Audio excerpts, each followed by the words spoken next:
இந்து சமய அறநிலையத்துறை சார்பில் 100 கோடி ரூபாய் மதிப்பீட்டில் 1000 ஆண்டுகளுக்கு முற்பட்ட 63 கோயில்களை அதன் பழமை மாறாமல் புனரமைக்கும் வகையிலான திருப்பணிகளை காணொலி காட்சி வாயிலாக தொடங்கி வைத்தார் முதலமைச்சர் மு.க.ஸ்டாலின். அந்த காட்சிகளை பார்க்கலாம்.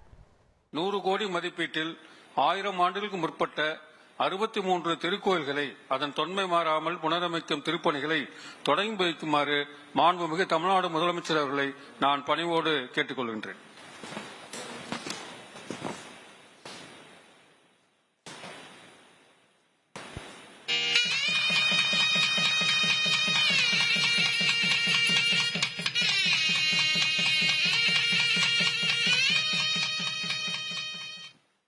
இது பற்றிய மேலும் தகவல்களை செய்தியாளர் பாஸ்கர் வழங்கிட கேட்கலாம். பாஸ்கர் வணக்கம். திருப்பணிகள் புனரமைக்கும் திட்டம் தொடர்பான மேலும் தகவல்கள் என்னென்ன? இந்து சமய அறநிலையத்துறை சார்பில் 100 கோடி ரூபாய் மதிப்பீட்டில் 1000 ஆண்டுகளுக்கு முற்பட்ட 63 திருக்கோயில்கள் தமிழகம் முழுவதும் இருக்கக்கூடிய 1000 ஆண்டுகளுக்கு முற்பட்ட ஒரு 63 திருக்கோயில்கள் பழமை மாறாமல் புனரமைக்கப்படக்கூடிய நடவடிக்கையாகத்தான் இந்த திட்டம் என்பது மேற்கொள்ளப்படுகிறது.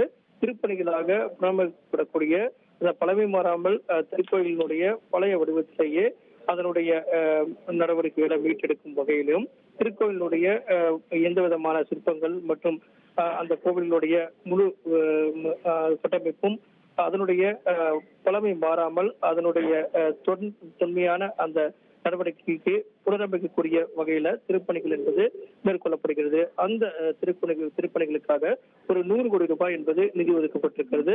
அந்த பணிகளை தமிழக முதலமைச்சர் தற்போது காணொலி காட்சி வாயிலாக தொடங்கி வைத்திருக்கிறார். அதைத் தொடர்ந்து பள்ளிக்கல்வித்துறை சார்பில் தமிழ்நாட்டுடைய பல்வேறு மாவட்டங்களில் இருக்கக்கூடிய 72 அரசு உயர்நிலைப் பள்ளிகள், மேல்நிலைப் பள்ளிகள் 99 கோடி ரூபாய் செலவுல கட்டப்பட்டிருக்கக்கூடிய 403 வகுப்பறைகள், 54 கழிவறைகள், 13 ஆய்வகங்கள், 2 குடிநீர் வசதிகள், 472 முடிவுற்ற பணிகளையும் தமிழக முதலமைச்சர் தற்போது திறந்து வைத்துள்ளார்.